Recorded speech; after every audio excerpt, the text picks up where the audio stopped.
세상을 살아가다 보면 많은 믿음이 쌓이게 되는 순간이 있고 그 믿음이 한순간에 깨지는 순간도 보게 됩니다.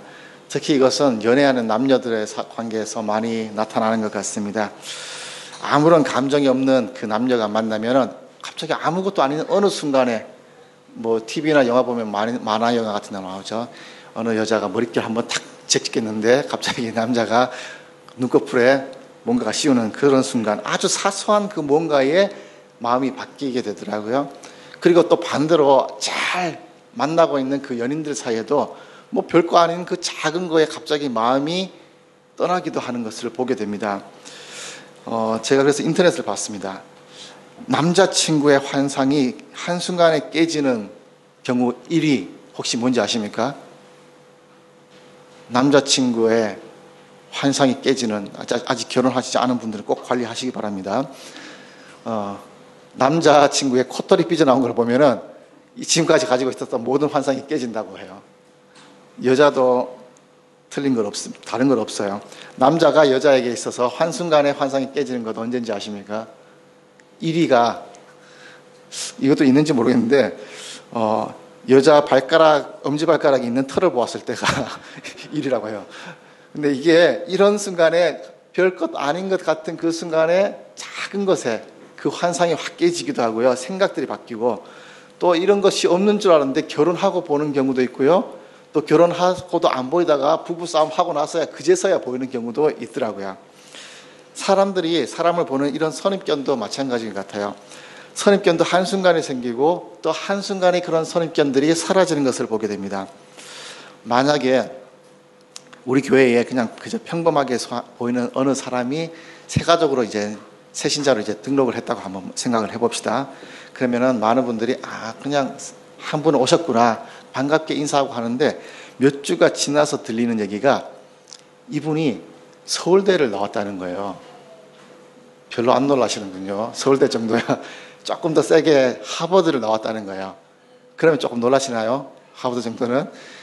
그러면은 아마 우리 마음에 관계는 별로 그런 건 없는데, 어떤 관계도 별로 크게 쌓인 건 없는데 마음속에 뭔가가 이렇게 좋게 보이는 것이 뭔가가 생기죠.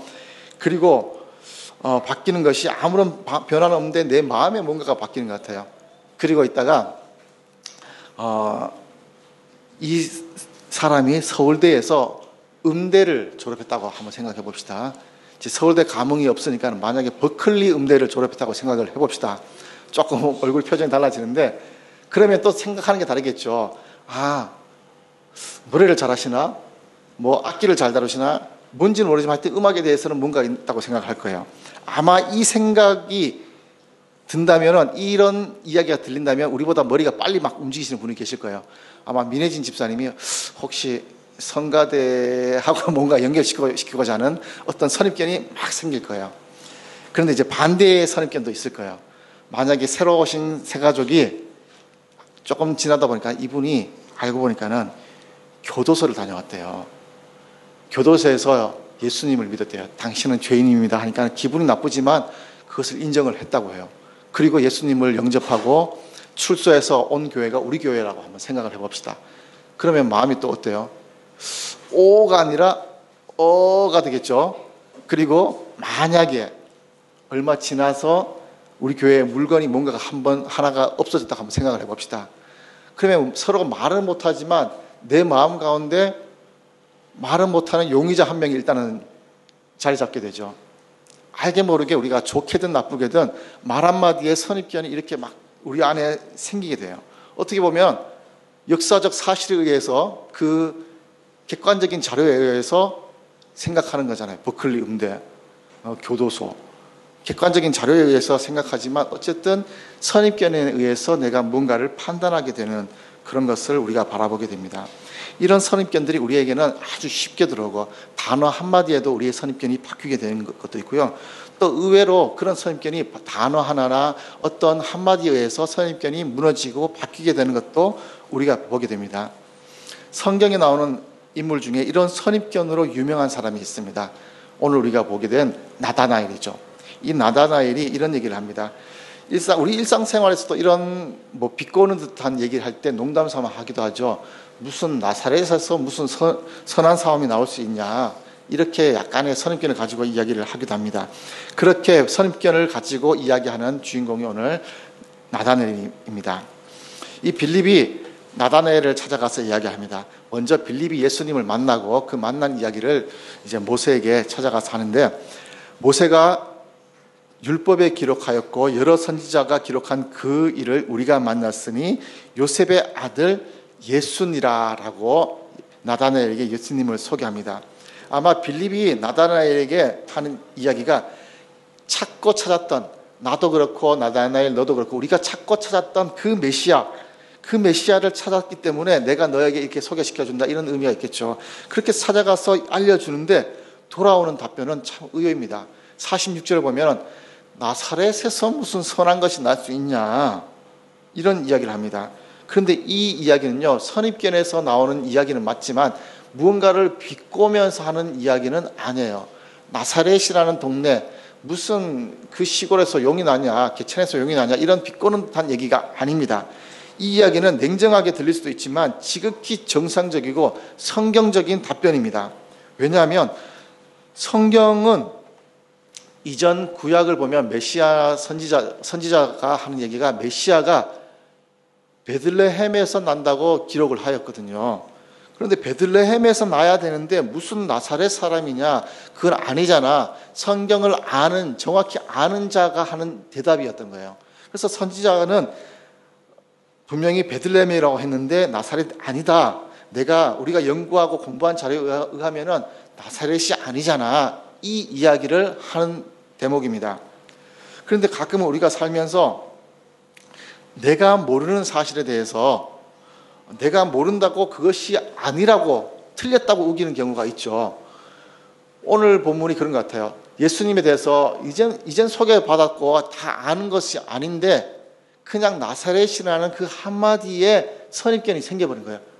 무슨 나사렛이라, 아니지. 우리는 알잖아요. 베들레헴에서 태어난 것이, 다시 태어나신 것을 아는데 이 한마디에 의해서 이 선입견이 생기고 아니다라는 판단을 스스로가 해버리죠. 그래서 우리가 어떤 선입견이든 선지식이든 우리가 정확히 알고 모든 것을 알고 앞뒤를 살펴봐야 하는 것이 이런 의미가 있겠죠. 그래서 선입견이든지 선지식이 우리에게 말할 때 우리는 장님이 코끼리를 만지듯이 말한다고 이야기를 합니다. 아마 오늘 본문에서 나다나엘이 있었던 이 선입견이 우리가 모든 것을 알고 있었기에 부족한 그 지식을 반영하는 그런 대답이 아니었을까 생각을 합니다. 그런데 우리는 나다나엘처럼 객관적인 사실에 의해서 선입견을 가지는 것이 아니라요, 내 감정에 의해서 선입견을 갖는 것이 더 많죠. 내 남자친구가 잘생겨서 보여서 내가 좋아했는데 알고 보면 그 코털 때문에 바뀌는 것도 생기는 것, 이것은 객관적인 자료 이런 것보다는 내 감정에 의해서 뭔가가 바뀌게 되는 거죠. 그런 것들이 아마 감정에 의해서 선입견들이 바뀌는 그런 순간이 되겠죠. 대개는 이런 선입견이 바뀌는 것이 쉬울 때도 있고 어려울 때도 있습니다. 객관적인 사실이야 뭐 이런 사실에 대한 것들을 이야기를 하면서 이것은 틀렸고 이것이 맞습니다 하면서 내가 잘못 알았구나 하는 것을 알게 되는데, 내 마음이 떠난, 코털로 인해서 내 마음이 떠난 그 마음, 그것을 새로 잡는 것은 어렵잖아요. 그래서 객관적인 사실보다는 내 마음의 감정에 의해서 바뀌는 선입견들은 더 어렵고 더 단점들만 보이게 될 겁니다. 코털 얘기했다고 해서 뭐 집에 가서 남편들 코털 쳐다보고 그러시는 아닌지 모르겠어요.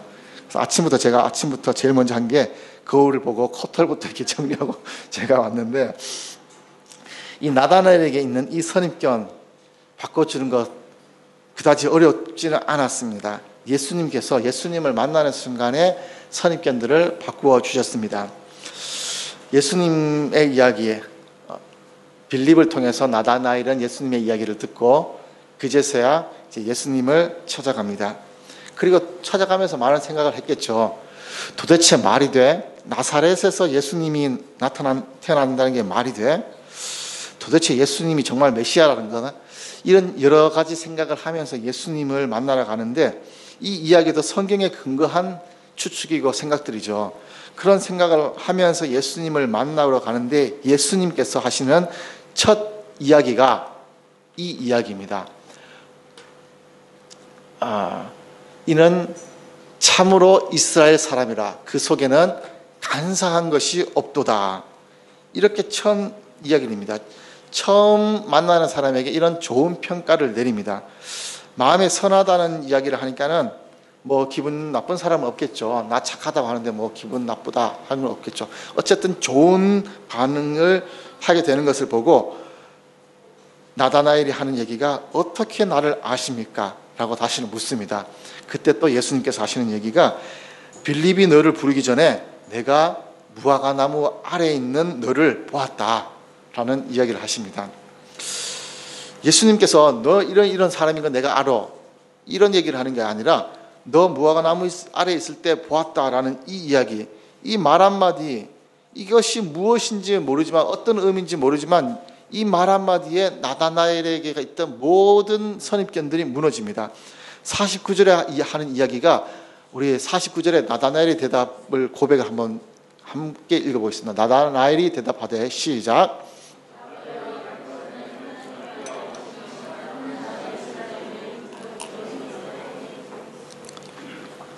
나다나엘이 혼자 있을 때 봤다는 것이 무슨 말이기 때문에 이렇게 선입견이 무너지면서 예수님에게 이런 고백을 할 수 있을까? 우리가 전도할 때도 이렇게 쉬우면 좋을 것 같아요. 전도할 때도 이런 비슷하게 선생님 참 선해 보입니다. 참 착해 보이십니다. 이렇게 하면은 기분 나빠할 사람 없잖아요. 그래서 기분 좋게 웃으면서 왜요? 어떻게 저를 아십니까? 라고 얘기하면 제가 선생님 혼자 있을 때 봤는데 선생님 착한 일을 하고 계시더라고요. 그 모습을 제가 봤습니다. 그러면은 기분은 좋겠지만 이분이 바로 그냥 태도 바뀌어서 저도 교회 가겠습니다. 예수 믿겠습니다. 이렇게 하는 건 쉽지가 않잖아요. 왜 우리가 그렇게 하지 못할까? 어떻게 보면 기독교에 대한 선입견도 많은 사람들에게 가지고 있는 것 같아요. 기독교에 대한 선입견이 어떤 것이 있을까라고 여러 가지를 보는 가운데 코로나 이후에 작년 7월에 각 종교에 대한 이미지를 어떤 이유에 의해서 조사를 했다고 합니다. 그 이미지가 지금 이런 이유인데 코로나19 이후 개신교 이미지 하면서 아주 크게 떴어요. 거리를 두고 싶은 사기꾼 같은 이런 의미가 있다고 합니다. 잘 보이지 않죠? 그래서 제가 확대를 좀 했는데 불교 신자와 천주교 신자에 대해서 먼저 보면요. 불교 신자에 대해서 가장 많은 이미지는 온화한이라는 이미지입니다. 40%가 온화한이라는 이미지를 생각했고요. 또 32%가 절제하는 이런 이미지를 가지고 있다고 해요. 불교 신자에게. 그리고 천주교 신자에게는 가장 많이 나온 34.1%가 똑같이 온화한, 그 다음이 윤리적인 이런 좋은 의미로서 선입견을 가지고 있는데 이게 충격이에요. 이게 충격받지 않으면 크리스찬이 아닐 것 같아요. 이건. 크리스찬들에게 32%가 나오는 그 답변 뭐냐면 보이셔요? 32.2%가 거리를 두고 싶은 사람이라는 거예요. 그리고 30.3%가 이중적인 또 사기꾼 같은 이기적인 부패한 앞에 탑 순위를 달리는 것이 좋은 의미는 하나도 없고 다 이런 부정적인 이미지가 있는 거예요. 기독교에 대한 이런 부정적인 이미지 어떻게 예수님을 알고 하는 얘기일까요? 예수님을 모르면서 일단 이런 이미지를 가지고 있어요. 세상 사람들은 이런 선입견을 가지고 우리를 바라보는 거예요. 이거는 누구 잘못일까요? 저나 여러분이 하는 행실이 이렇게 보이겠죠. 그분들에게는. 그래서 우리가 바꿔야 될 것도 있겠죠. 이런 상황에서 전도하는 거 정말 어려워요. 모르는 사람에게 괜히 얘기하면 더 싫은 소리만 다가오잖아요. 이런 이미지가 있기 때문이겠죠. 그래서 우리가 여러 가지 어떤 모습으로든 좋게 해서 좋은 관계를 만들고 전도하는데 어떻게든 좋은 이미지를 주려고 많은 노력을 하죠.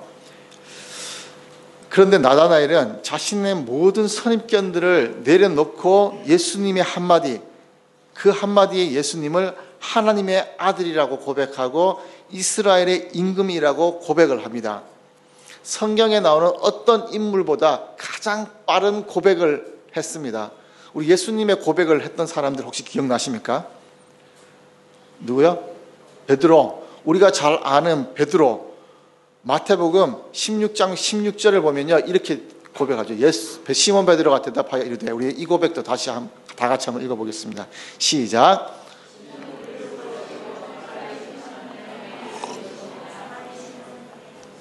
우리가 가장 많이 아는 고백이죠.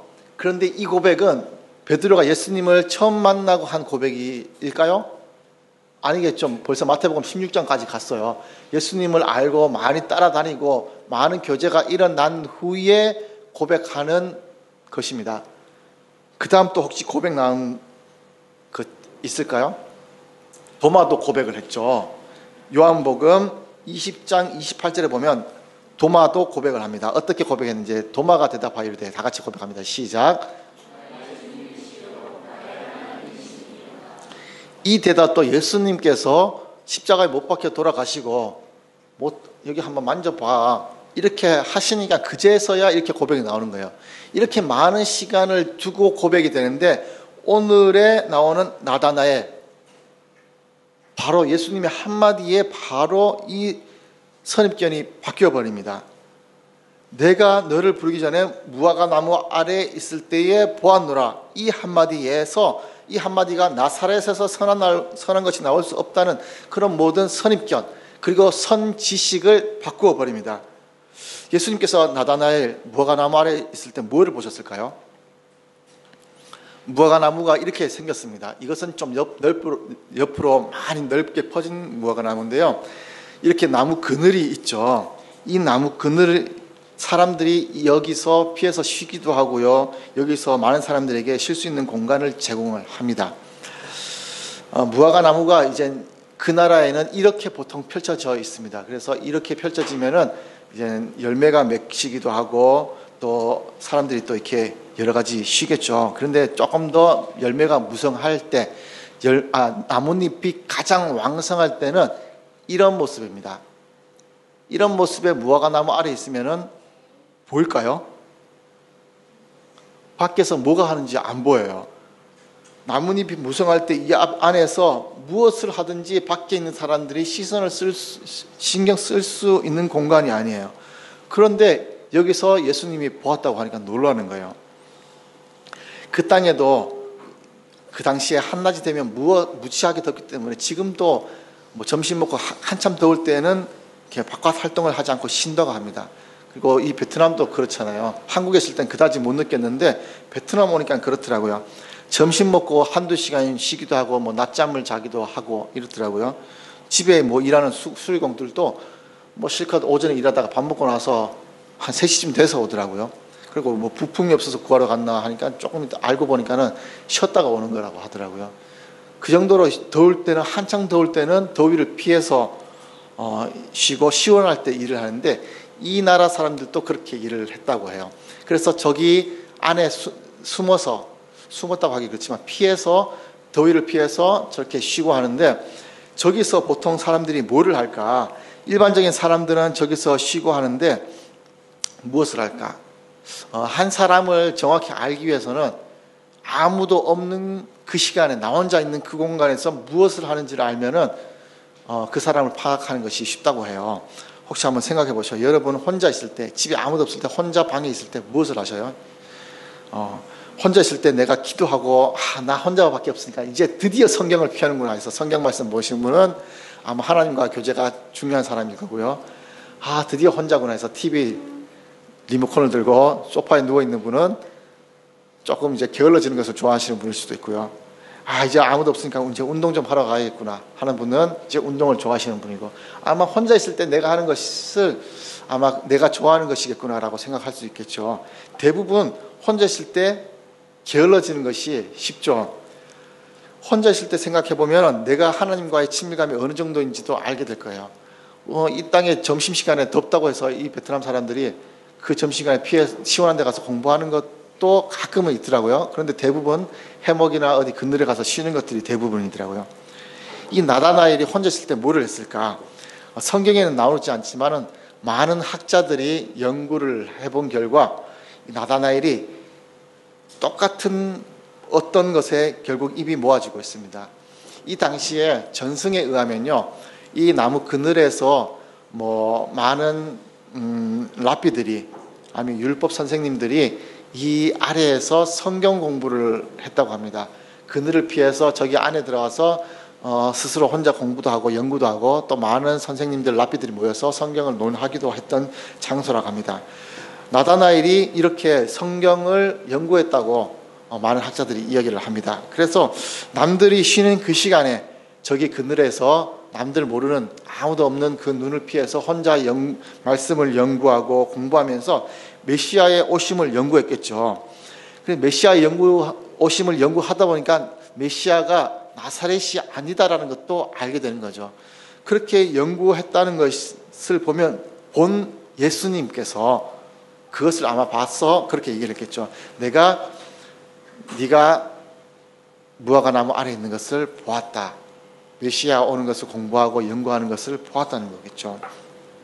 그렇게 진실된 모습으로 메시아 오심을 기대하면서 공부하고 연구한 결과 그렇게 아마 준비되었기 때문에 메시아를 만났을 때에 바로 한눈에 알아볼 수 있었겠죠. 내가 무화과나무 아래 있을 때 보았다. 이 한마디가 모든 것을 아시는 주님으로 고백되면서 자신의 선입견, 선지식에 무조건 나쁘게만 생각되는 것이 아니라 그것을 알게 될 때 진리를 알게 되고 또 예수님을 알아보게 되는 거죠. 그러면서 모든 선입견들이 무너지게 되었습니다. 그리고 고백하는 것이 예수님을 하나님의 아들로 고백하고 이스라엘의 임금으로 누구보다도 빨리 고백할 수 있었던 그 일이죠. 그리고 나다나엘은 이렇게 고백합니다. 그런 고백 이후에 나다나엘에 나타나는 축복이 이렇게 나타납니다. 51절에 예수님께서 주시는 축복 또 이르시되 하면서 한번 같이 읽어보겠습니다. 시작.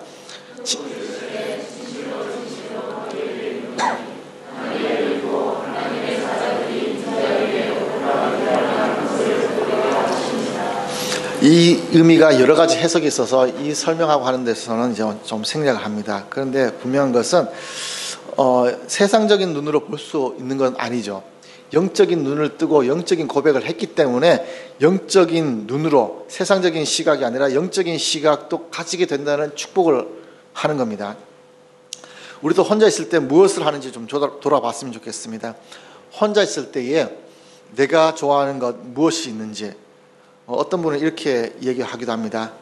내가 너무 바빠요. 그래서 혼자 있을 시간이 없어서 내가 무엇을 하는지 생각할 수도 없어요.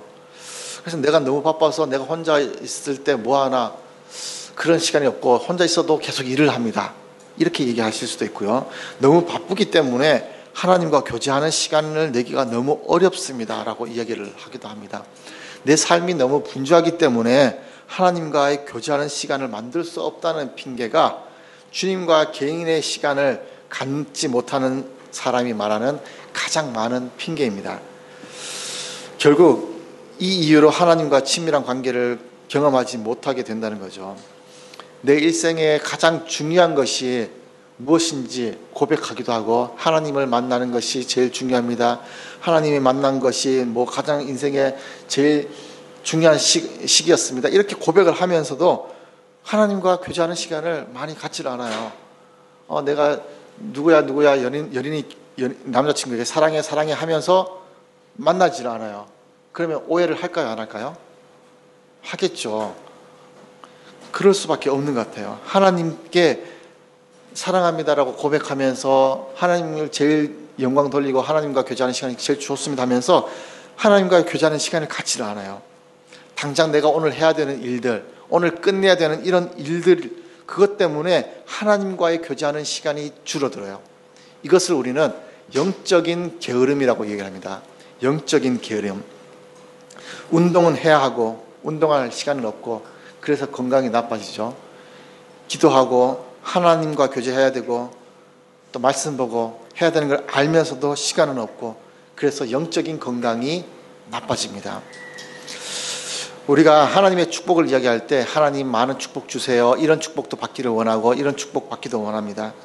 그런데 우리가 손 하나 까딱 안 하고 축복만 바라는 그런 이기적인 사람은 아닌가 또 한번 바라봐야 될 거예요. 성경은 축복의 말씀을 하면서도 또 언약의 말씀도 합니다. 사람과의 관계에서도 한쪽에서 일방적으로 도움만 주면은 언젠가는 지치게 되고요. 또 그 관계가 오래 가지 못할 수도 있습니다. 상호작용을 해야 되겠죠.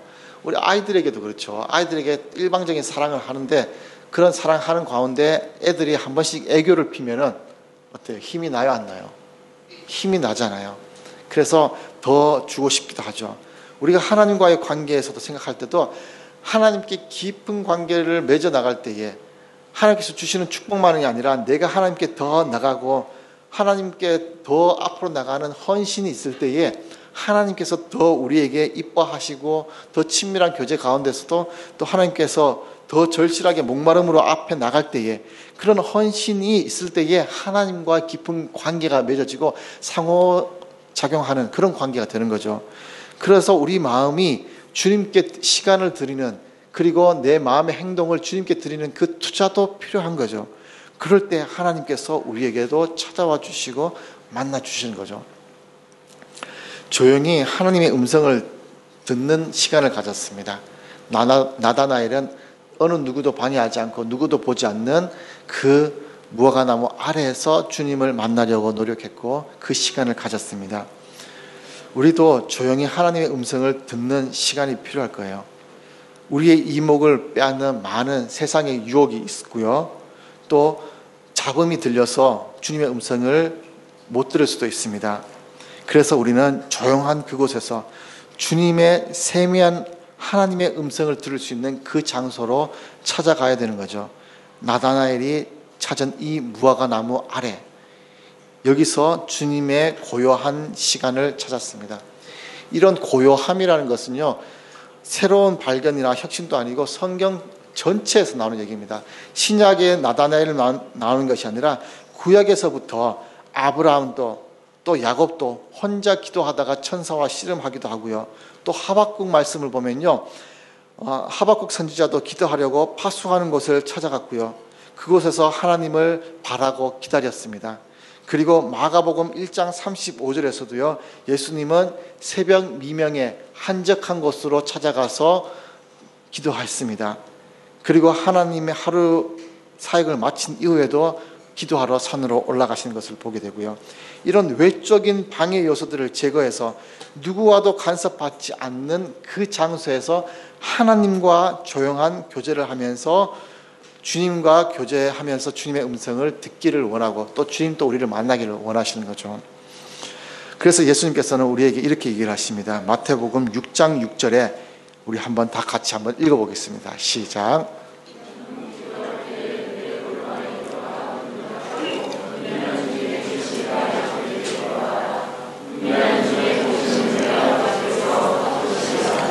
은밀한 골방에 들어가서 하나님과 교제하라고 하는 거예요.